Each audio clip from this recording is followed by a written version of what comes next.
Assalamualaikum warahmatullahi wabarakatuh.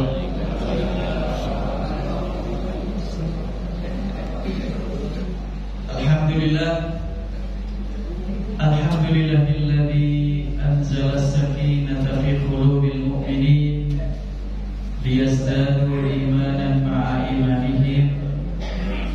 Wa asyhadu an la ilaha illallah wahdahu la syarika lah. Wa asyhadu anna Muhammadan abduhu wa rasuluhu alladzi la nabiyya wa la rasula ba'dah.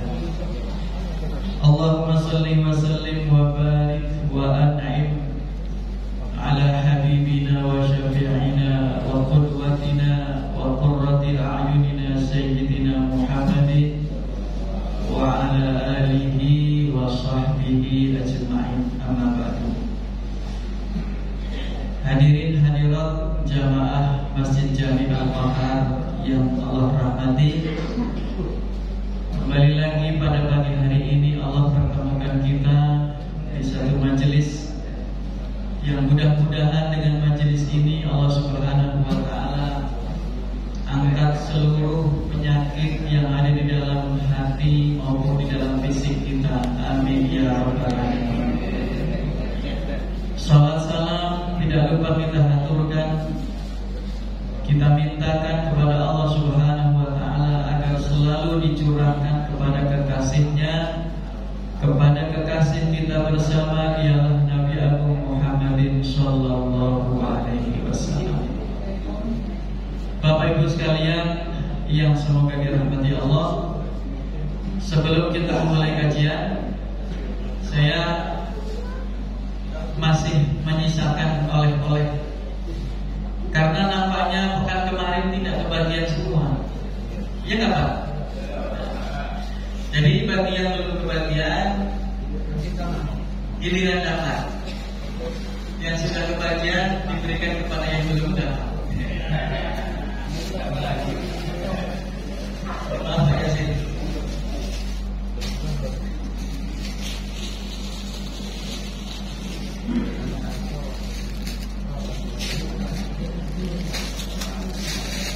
Baiklah, tadi saya mendengar ayat yang sama-sama kita perdengarkan barusan.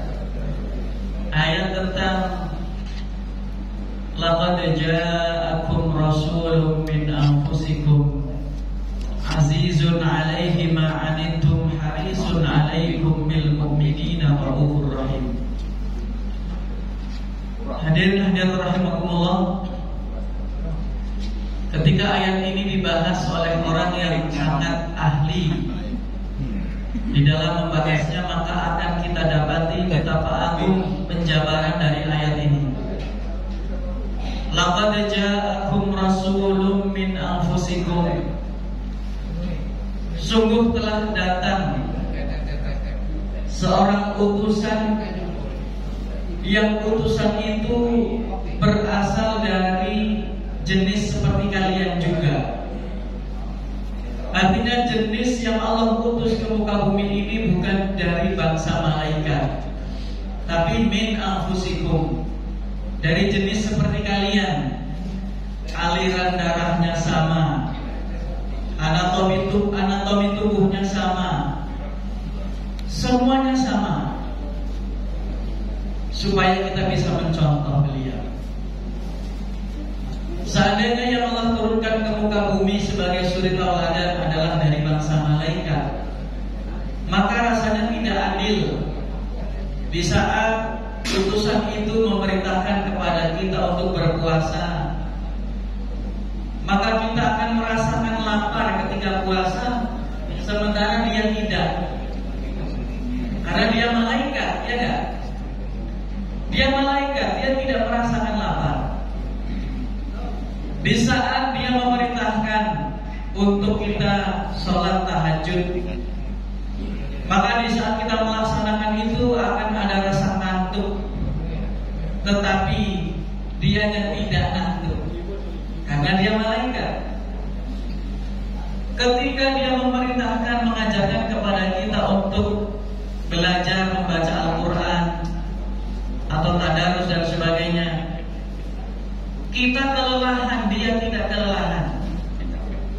Tetapi disinilah mengapa Allah Subhanahu wa Ta'ala turunkan Nabi min anfusikum, dari jenis seperti kalian, manusia. Tetapi manusianya bukan manusia seperti kita, dalam arti secara kualitas memang beda jauh. Ulama pernah menyebutkan Nabi Muhammad itu basyarun la kal basyari, manusia tetapi tidak seperti manusia pada umumnya. Hadirin hadirat sekalian yang dimuliakan Allah Subhanahu wa Ta'ala. Jadi merepotkan Pak Yasir, jadi keliling Pak Yasir. Mohon maaf Pak, jadi tolong.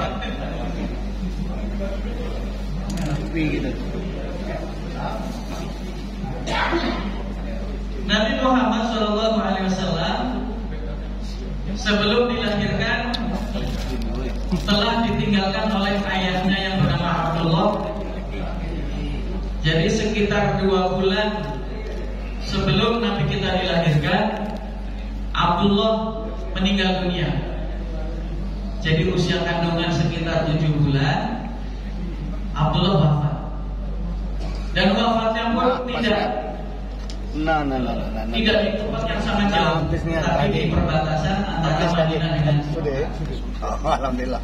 Abdullah meninggalkan beberapa warisan.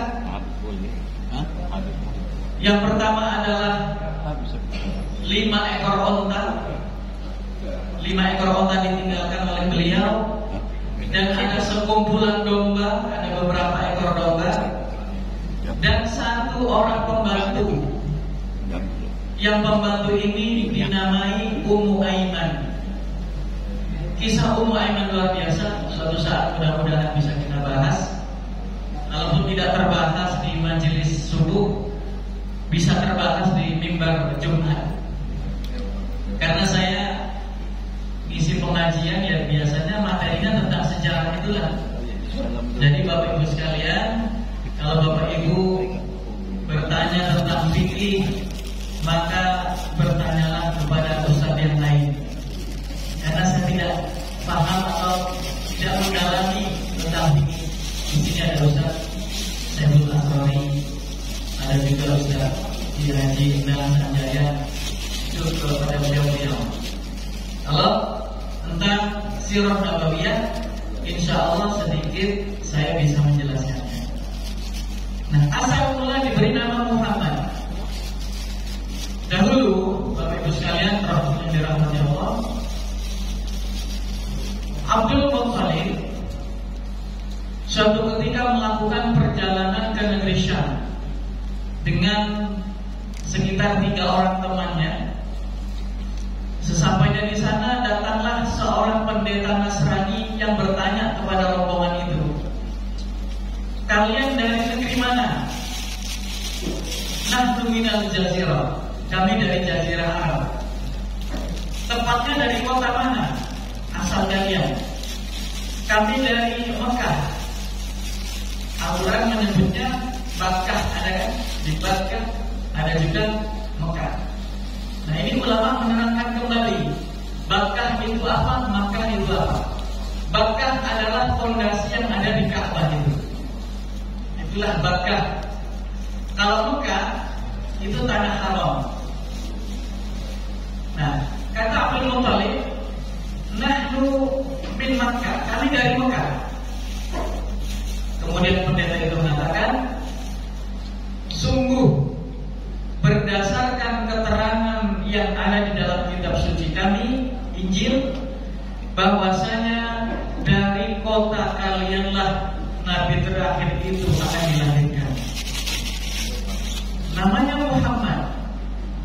Nah, 4 orang ini kemudian setelah sudah menyelesaikan hajatnya di negeri Syam, mereka pulang dan mereka sepakat, nanti bapak-bapak, di antara kita kalau ada yang kemudian memiliki cucu atau anak laki-laki, maka akan kita beri nama Muhammad.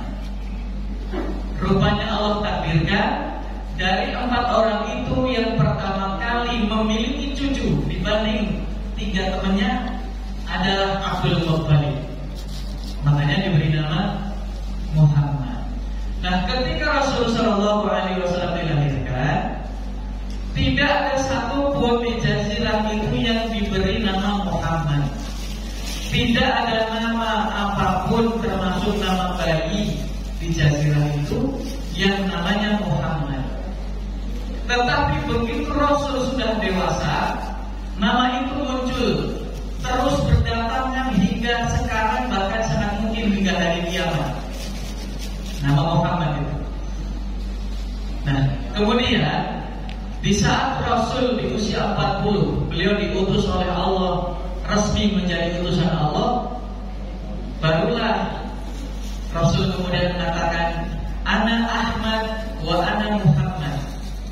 Diteliti oleh Imam Ibnu Hajar bahwasanya ketika beliau usia 40 diangkat menjadi nabi, orang yang bernama Muhammad sudah lebih dari 15 orang. Sudah lebih dari 15, bahkan sekitar 20-an. Kemudian orang-orang Nasrani ngeles, artinya beralasan, loh, Nabi kalian kan namanya Muhammad, sementara yang disebut oleh Nabi Isa min ba'di ismuhu Ahmad, namanya Ahmad. Kamu nggak mau masuk Islam karena nama nabimu bukan Ahmad, tapi nama nabimu Muhammad. Padahal ketika Nabi diutus oleh Allah, itu nggak ada yang namanya Ahmad satupun, tidak ada, kecuali Nabi Muhammad SAW. Hadirin sekalian yang dimuliakan Allah Subhanahu wa Ta'ala, kemarin sudah kita bahas tentang kelahiran Nabi dan apa saja peristiwa yang menyertainya. Nah, sekarang kita ingin tahu tradisi yang dilakukan oleh bangsa Arab, khususnya bangsa Arab perkotaan, dalam menangani atau dalam mengatasi bayi-bayi mereka. Ternyata khususnya orang Arab di perkotaan, mereka ini setelah melahirkan, bayinya itu tidak disimpan, tidak dirawat oleh orang tuanya. Kalau sekarang langsung dipondokkan. Tapi kalau dipondokkan itu biasanya kan sudah usia lepas SD atau SMP. Ini baru lahir, jarak berapa minggu begitu, lalu dibawa ke sebuah kampung yang kampung itu dianggap lebih bersih lingkungannya, lebih bagus alamnya, dan lebih terjaga dari sisi bahasa Arabnya. Di sini kemudian ulama kembali meneliti. Rupanya hasil dari penelitian itu didapat satu wilayah yang paling baik untuk mencetak generasi adalah wilayah pegunungan. Tuh, dapat itu kesimpulannya. Satu wilayah yang paling baik untuk menempa kader, generasi, para dai dan sebagainya, itu di wilayah dataran tinggi. Mungkin di daerah Bogor atau mana yang tinggi-tinggi, di Pagar Alam, di Seminung kata Bapak. Daerah tinggi. Didapatilah seperti itu kesimpulannya. Apakah kemudian kalau di dataran rendah menjadi tidak boleh? Ya boleh saja. Masa tentang harusnya begitu, kita yang di sini harus lari ke sana semua, kan nggak begitu juga. Bapak Ibu hadirin sekalian yang dirahmati Allah Subhanahu wa Ta'ala, berangkatlah beliau ke sebuah tempat yang bernama perkampungan Sa'ad. Nah, jadi pada waktu itu, Pak, di Mekah ini kan orang-orang kemudian motong hewan kurban untuk berhala. Itu hampir setiap hari. Persembahan untuk berhala, untuk patung, hampir setiap hari dilakukan. Dan kalau yang namanya persembahan itu tidak boleh disentuh, apalagi dimakan. Sehingga lingkungan Mekah khususnya itu lingkungan yang kurang sehat dari sisi udaranya. Kalau kita nggak ada lagi begitu. Kalau kita paling lingkungan kurang sehat karena asap kendaraan. Di Batu Raja masih mending. Kalau sudah di kota besar, sudah susah cari udara yang bersih. Dan Dari jauh bisa kita lihat gelap. Kayak ditanya apakah itu mendung? Kata supir Grab, itu bukan mendung Pak, setiap hari begitu. Apa? Asap polusi. Alhamdulillah kita masih bersih Pak di Batu Raja ini. Udara masih bersih. Nah di kota Mekah itu setiap hari boleh dikatakan selalu ada orang yang motong hewan, entah itu unta atau apapun, dan itu hukumnya tidak boleh disentuh apalagi dimakan. Terkapar begitu saja, jadilah tempat yang kotor. Maka hadirlah waktu itu beberapa rombongan dari kampung Sa'diyah, makanya ada Halimah As-Sa'diyah. Datang beberapa rombongan yang profesinya sebagai penyewa ASI. Ada ya profesi begitu di zaman itu? Air susu ibu itu disewakan, diberikan, dan rata-rata jangka waktunya 2 tahun. Tidak hanya memberi ASI, tetapi juga merawat bayi-bayi itu selama jangka waktu 2 tahun. Nah, datanglah beberapa rombongan. Waktu itu Halimah As-Sa'diyah bersama suaminya Al-Haris berdua naik keledai berwarna putih. Keledai sudah tua Pak. Keledainya sudah tua, artinya kalau mobil, mungkin mobil yang sudah tahu lama, yang kalau pagi harus didorong. Di Arab udah yang kemudian beliau juga membawa onta. Ontanya sudah tua juga. di Arab. Ontanya sudah tua, keledainya sudah tua, dan onta itu sudah tidak lagi meneteskan susu barang satu tetes pun. Karena ketika mereka meninggalkan kampung Sa'diyah, dalam keadaan kampung itu paceklik. Paceklik bahasa Jawa apa bahasa Indonesia ya? Bahasa Indonesia ya. Krisis. Sedang krisis. Kekeringan di mana-mana dan sebagainya. Tidak ada tanaman tumbuh di situ, rumput pun kering. Berangkatlah mereka, istilahnya mengguli nasib ke kota besar. Masuk ke lembah Mekah. Jadi Mekah itu lembah, posisinya di bawah, sehingga disebut lembah Mekah. Disitulah dulu kaum muslimin pernah mengepung kota Mekah dari 4 penjuru. Ada Khalid bin Walid yang baru berapa bulan masuk Islam, itu memimpin pasukan. Ada juga Abu Ubaidah dan sebagainya. Rasul memerintahkan nanti kita ketemu di satu titik, dan dari situlah kita akan bergerak bersama. Peristiwa Fathu Mekah. Dari 4 penjuru masuk ke lembah Mekah, dan Nabi berdoa, ya Allah, jangan kau buat mereka tersadar bahwasanya kami akan mengunjungi mereka, kami akan mendatangi mereka, buat penglihatan mereka ditutup, dan buatlah pendengaran mereka tertutup. Begitu datang mereka udah gak ada persiapan lagi. Kaum muslimin datang 10.000 pasukan. Tidak ada pilihan pada hari itu kecuali mereka harus pasrah menyerahkan diri kepada Allah Subhanahu wa taala. Jadilah 2.000 mu'alaf masuk Islam pada hari itu. Berkat Nabi kita Muhammad sallallahu alaihi wasallam. Masuklah rombongan Al-Haris dan Halimah As-Sa'diyah. Begitu sampai lokasi, Halimah ditawari bayi yang namanya Muhammad. Ditawari bayi namanya Muhammad. Ditanya, ini bapaknya mana? Adiknya mana? Ayahnya mana? Ayahnya tidak ada, sudah meninggal sejak sebelum dia dilahirkan, kata Aminah. Halimah berpikir, tujuan kami ke sini mau cari uang untuk cari nafkah. Kalau ayah dari bayi ini sudah tidak ada, kira-kira yang mau bayar dia siapa? Yang mau bayar saya ini siapa? 2 tahun bukanlah waktu yang sebentar. Dia tuh khawatir lah, nggak ada yang bayar. Maka kemudian dengan cara halus ditolaklah itu. Bayi yang bernama Muhammad ditolak. Mohon maaf, kami belum siap untuk menampung bayimu, wahai Aminah. Keliling kampung lagi, keliling kota lagi, cari. Begitu di satu titik pertemuan, semua teman-temannya Halimah sudah dapat bayi susuan. Sudah dapat semua, kecuali Halimah As-Sa'diyah. Dia belum dapat 1 bayi pun. Maka Halimah kemudian memutuskan, wahai suamiku Haris, Bagaimana kalau kita datangi lagi bayi yang kemarin kita tolak itu? Bayi yang sudah tidak punya ayah itu, bagaimana kalau kita datangi lagi keluarganya? Kata Haris, aku dukung. Mudah-mudahan dengan kamu bawa bayi itu, keberkahan hadir di keluarga kita. Maka didatangi lagi. Akhirnya diterima bayi itu. Irhasat muncul, keajaiban muncul.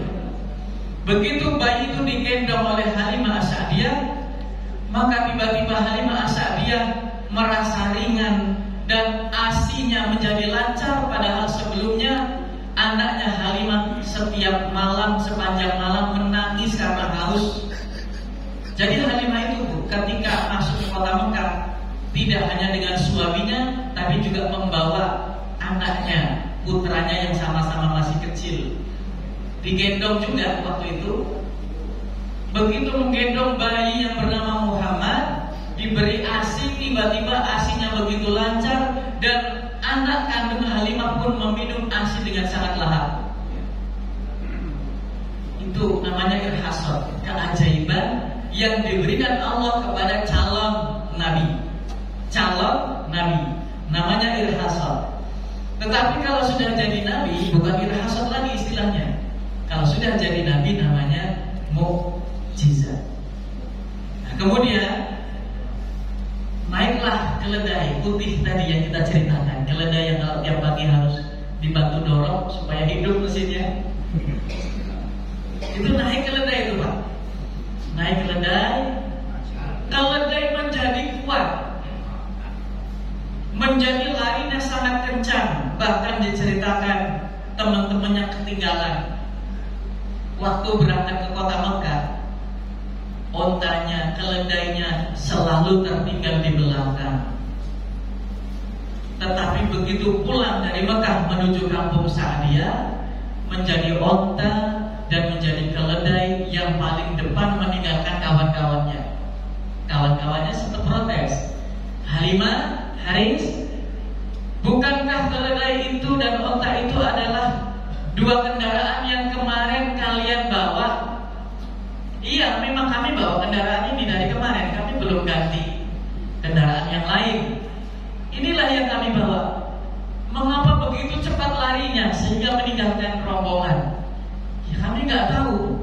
Sejak kami bawa bayi ini, kendaraan ini bisa begitu cepat larinya, lebih kuat. Dan malam itu, ketika bayi Sa'diyah, Halimah Sa'diyah menangis karena haus, di paginya kemudian menjadi bayi yang kemudian tidak nangis lagi karena perutnya terisi ASI dengan bayi. Onta datang. Onta yang tadi tua itu, Pak. Ontanya datang. Dilihat onta itu oleh Al-Haris, air susunya penuh, sehingga hari itu Al-Haris memerah susu onta lalu diminum sampai kenyang. Dan kemudian keluarga itu mengatakan, sungguh tidak ada hari yang lebih membahagiakan bagi kami kecuali hari di mana kami bisa tidur lelap karena kami tidak diganggu oleh tangisan anak kami. Kami minum susu dengan kenyang, susu onta. Ada yang pernah minum susu onta? Kalau haji, kalau umroh biasanya ada yang dikasih di penggembalaan onta itu ada susu onta. Itu minum susu onta sampai lahap, sampai kenyang, sampai keluar kalimat, tidak ada hari yang lebih membahagiakan keluarga kami Halimah Sa'diyah kecuali pada hari itu kami tidur lelap, kami tidak diganggu oleh tangisan anak-anak lagi berkat Nabi Muhammad Sallallahu Alaihi Wasallam. Berangkatlah itu. Nah, apakah keajaiban hanya selesai di sini? Keajaiban hadir lagi ketika beliau sampai di kampung Sa'diyah. Itu kampung, tadi kan kita ceritakan, ketika ditinggalkan kering kerontang. Begitu Halimah datang, halaman rumah Halimah menghijau, rumput-rumput tumbuh segar. Dan datanglah kawanan domba milik Halimah yang ketika ditinggalkan dalam kondisi kering, tinggal kulit pembungkus tulang istilahnya. Itu datang menyongsong Halimah dalam keadaan gemuk, air susunya terisi penuh. Itu berkat Nabi Muhammad SAW. Bahkan dalam kisah yang cukup ekstrim, selama 2 tahun pemeliharaan beliau terhadap baginda Nabi Muhammad SAW, beliau tidak lagi membutuhkan lentera. Beliau tidak lagi membutuhkan lilin kalau kita sekarang. Karena apa? Karena ada semacam cahaya yang keluar dari tubuh bayi yang bernama Muhammad SAW, sehingga rumah itu tidak lagi membutuhkan cahaya. Sudah cukup dengan cahaya Nabi Muhammad SAW.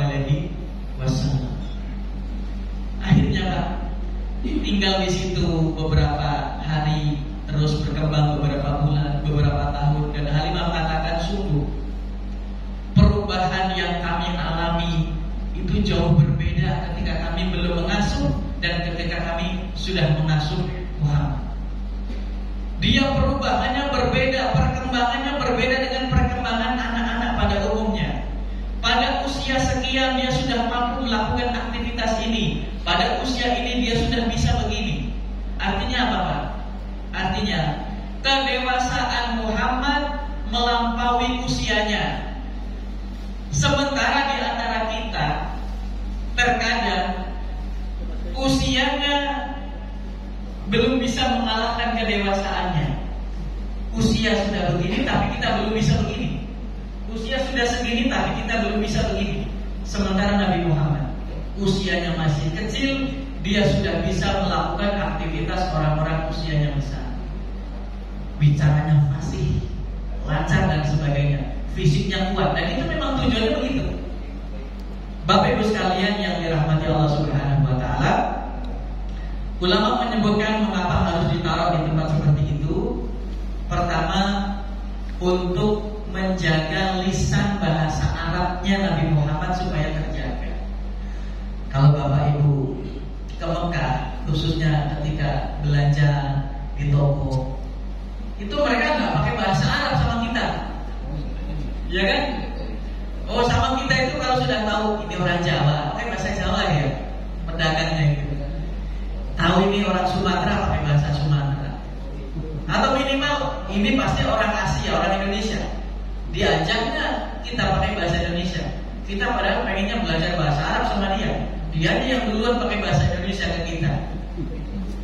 Itu di Mekah memang begitu sejak dahulu, sebagai tempat bertemunya seluruh peradaban dunia.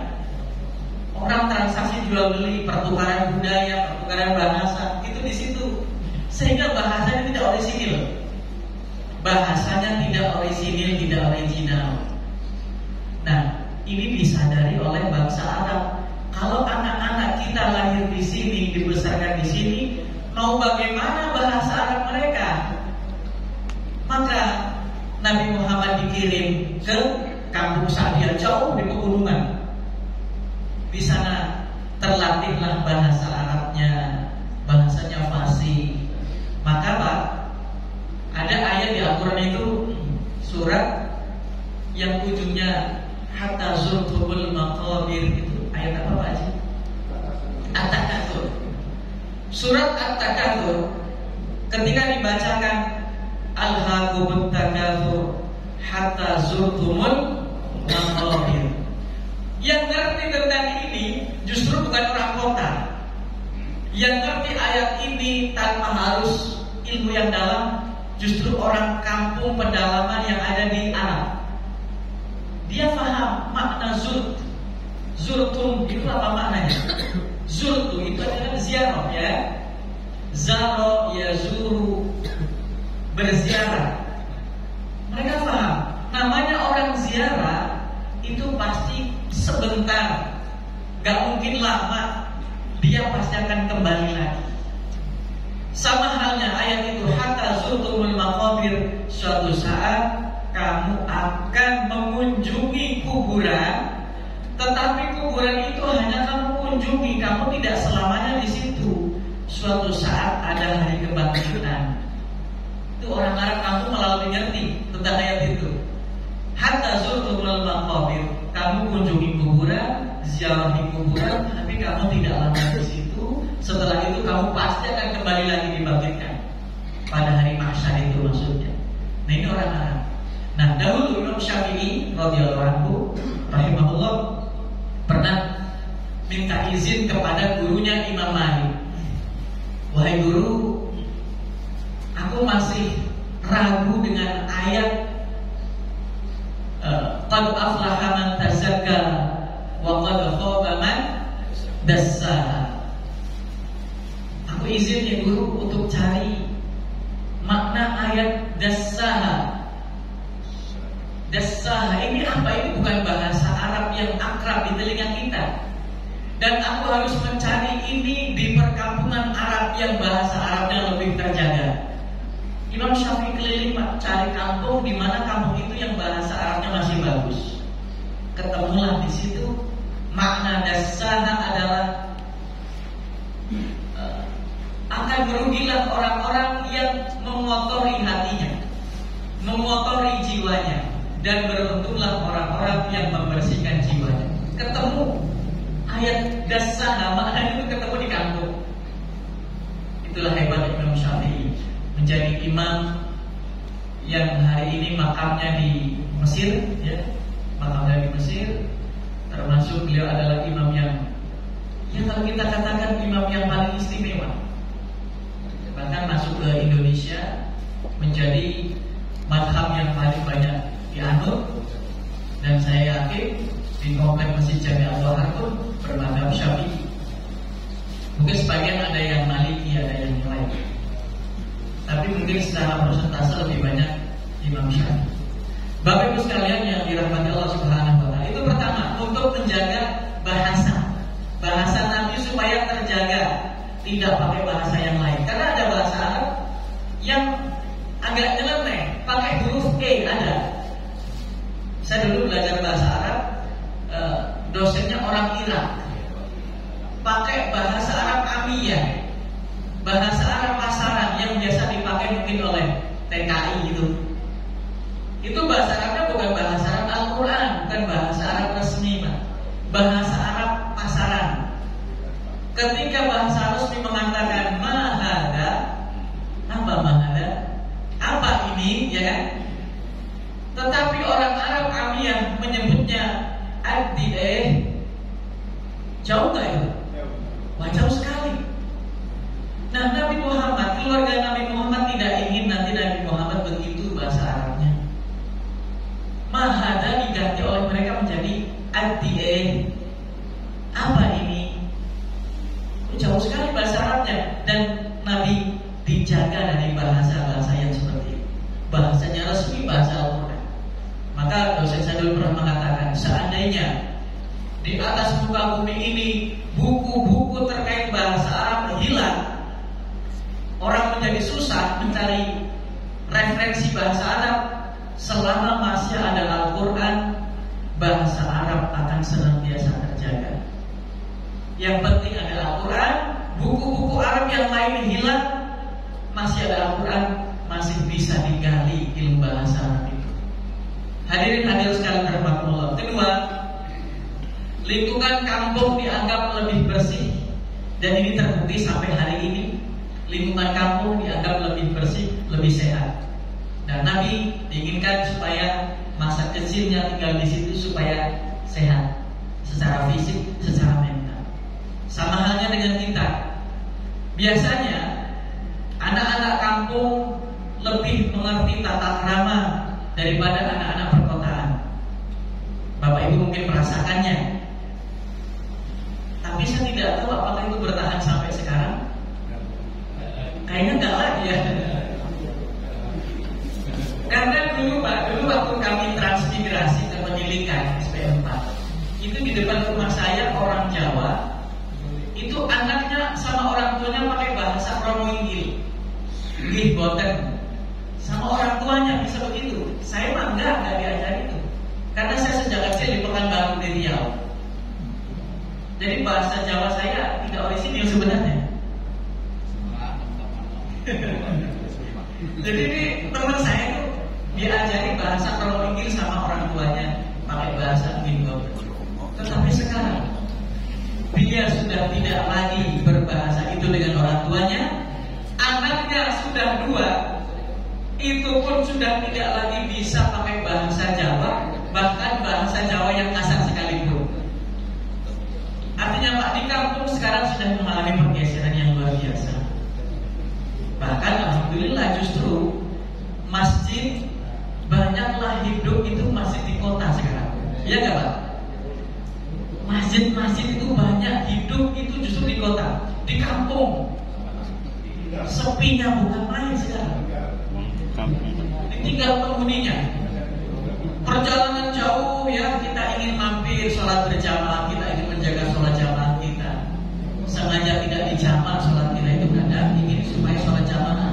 Kita beloklah di masjid di kampung, dikunci masjidnya. Boro-boro mau numpang pipis, bajunya udah ganti lagi.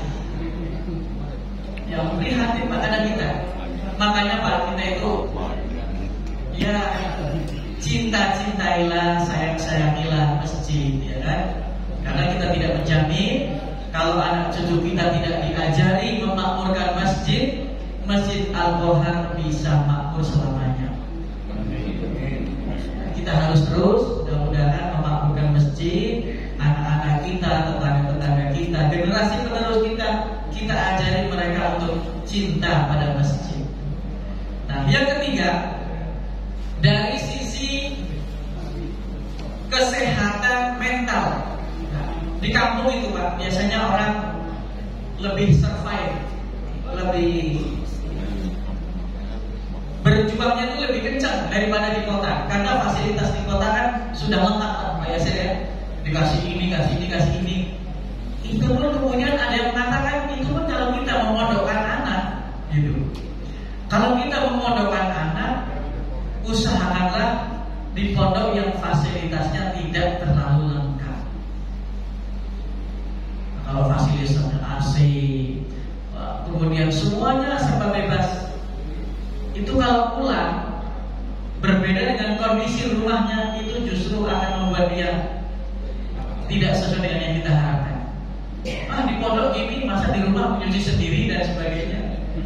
Maka ada yang menyebutkan kalau mau menyekolahkan anak, memondokkan anak, taruhlah di pondok yang fasilitasnya tidak terlalu lengkap, supaya ada perjuangan. Nah, ini 3 alasan kenapa Nabi ditaruh di sini. Kemudian kita ingin sampaikan juga mengapa Nabi terlahir dalam keadaan yatim. Ini ulama membahas. Yang pertama, supaya Nabi tidak bersandar kepada makhluk. Supaya Nabi tidak bersandar kepada makhluk, kepada ayahnya. Dan begitu ayahnya meninggal, kan tidak lama ibunya meninggal juga, ya kan?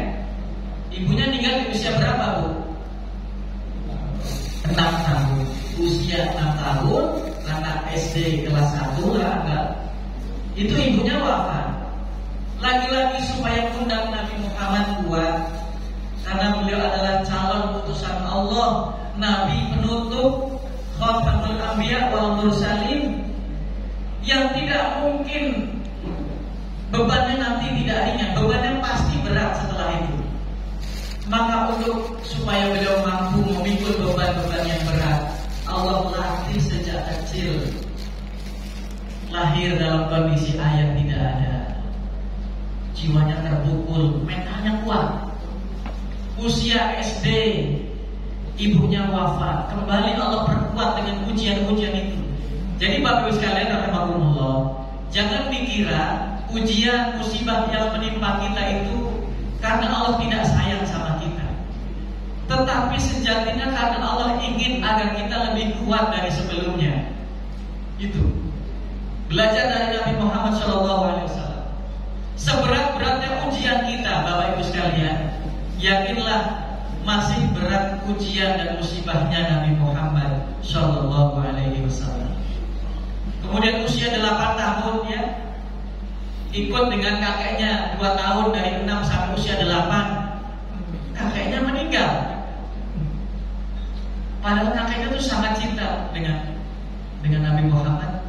Ketika kakeknya lihat Nabi Muhammad naik ke singgasana, kakeknya duduk di kursi, paman-pamannya kan marah.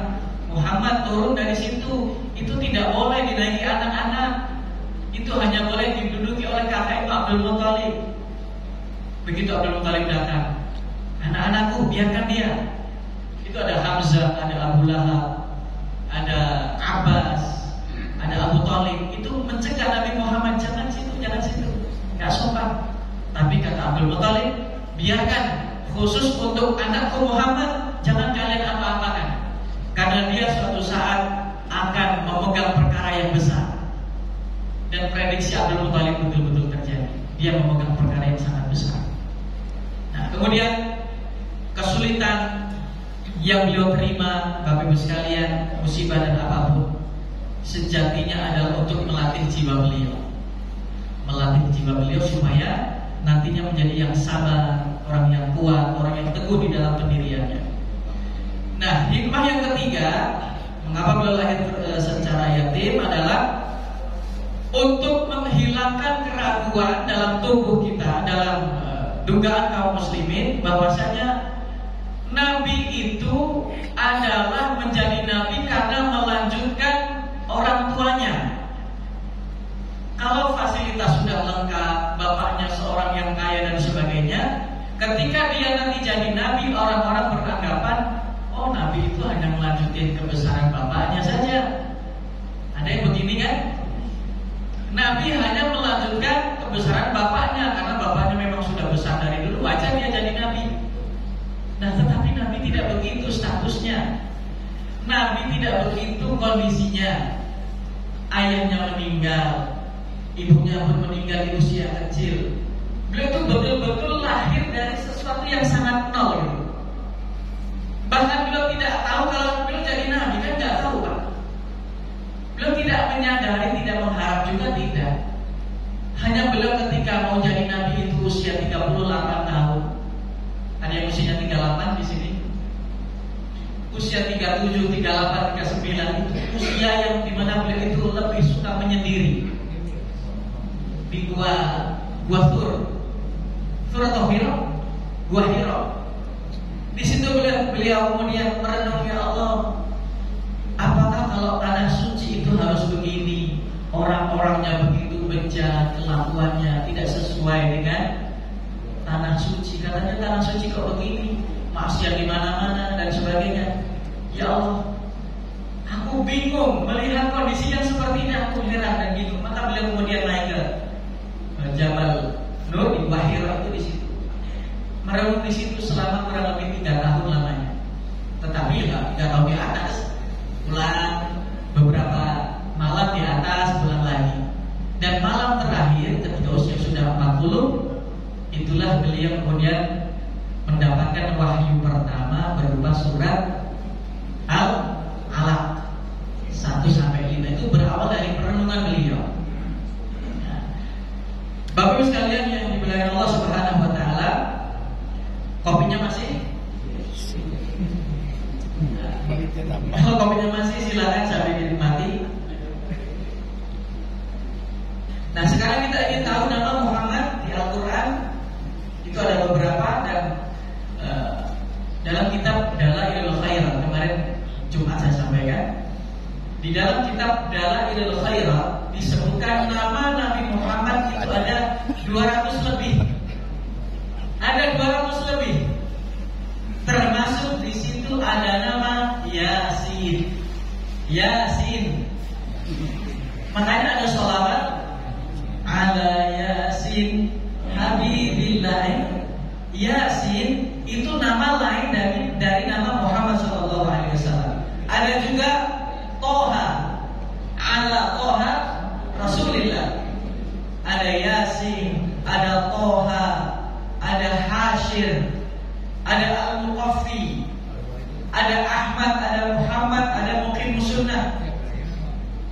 Anak saya pondokkan di Pondok Pesantren Muqimus Sunnah. Saya dulu bertanya-tanya, Muqimus Sunnah, biasanya Pak Yasin kalau ada nama Sunnah begitu, biasanya kan kawan kita ya. Maka saya penasaran. Muqimus Sunnah saya buka di internet. Alhamdulillah zaman internet sekarang kita buka. Oh, aktivitasnya ini, ekstrakurikulernya ini. Insya Allah masih asmaja ya.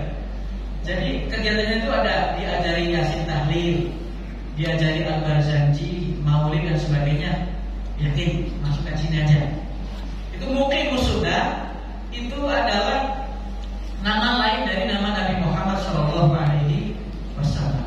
Ada Ahmad, ada Muqafi, banyak sekali. Saya belum hafal semuanya. 200 nama lebih. Nah, kalau Allah Subhanahu wa taala ada berapa nama, Bu? 99 nama. Asmaul Husna. Nabi Muhammad ada 200 lebih nama. Nah, hadirin hadirat sekalian yang dimuliakan Allah Subhanahu wa taala, Sayyidina Umar bin Khattab pernah berkata, "Ta'allamul Arabiyyata fa innaha min dinikum." Ajarilah anak-anak kalian bahasa Arab. Karena bahasa Arab itu adalah bagian dari agama kalian. Wajar Pak?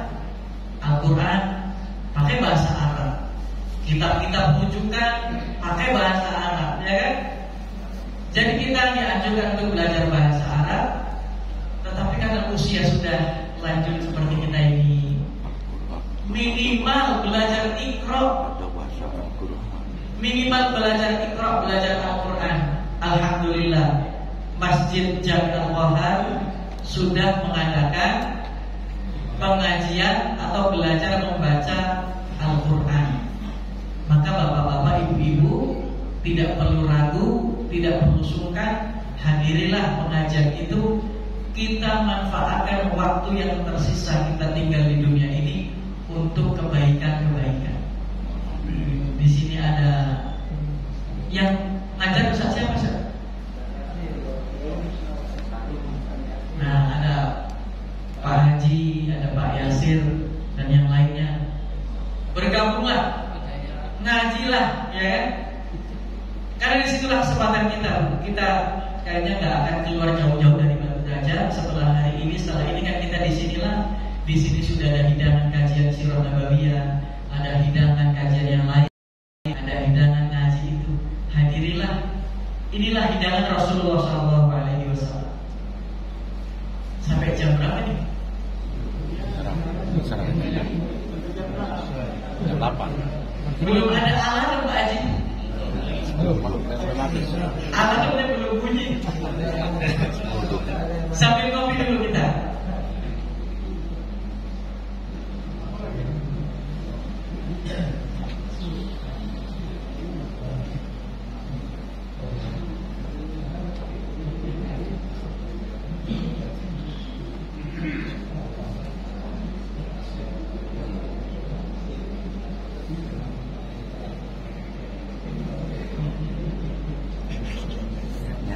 Ini ada satu kisah, Bu. Satu kisah di saat tetangga-tetangganya Halimah tuh heran. Halimah, kambing-kambing kamu kok gemuk-gemuk, sementara kambing-kambing kami kurus. Kamu gembalakan di mana kambing-kambingmu itu? Ya biasa di kebun sebelah. Kalau begitu tetangga-tetangga, supaya kambing-kambing kalian gemuk seperti kambingnya Halimah, kalian gembalakanlah kambing kalian di mana kambing Halimah digembalakan. Ikut Pak, kambingnya sih yang lain tuh. Begitu pulang ke rumah masing-masing, kambing Halimah tetap gemuk, kambing-kambing tetangga Halimah tetap kurus. Nasib. Itu nasib tuh. Makanya berkah sekali Bapak Ibu sekalian, kita mendapatkan hadiah dari Allah berupa diutusnya Nabi Muhammad SAW. Umat-umat terdahulu ada yang kalau mereka melakukan dosa, mereka harus membunuh dirinya sendiri. Itu ada. Kamu dosa, iya, bunuh diri kamu supaya Allah ampuni dosa. Kamu dosa, iya, bunuh, temannya suruh bunuh dia. Tetapi kita kan nggak ada yang begitu. Begitu diutusnya Nabi Muhammad SAW, cukup dengan apa? Sholat taubat, baca istighfar. Kalau dosa-dosa kecil cukup dengan sholat 5 waktu. Itu pernah dulu ada seorang sahabat Nabi yang ngejar Nabi, ya Rasulullah, aku habis maksiat. Ya Rasulullah, aku habis maksiat gini. Rasul diamkan. laki-laki ini. Kenapa? Rasul tidak ingin membuka aib sahabatnya.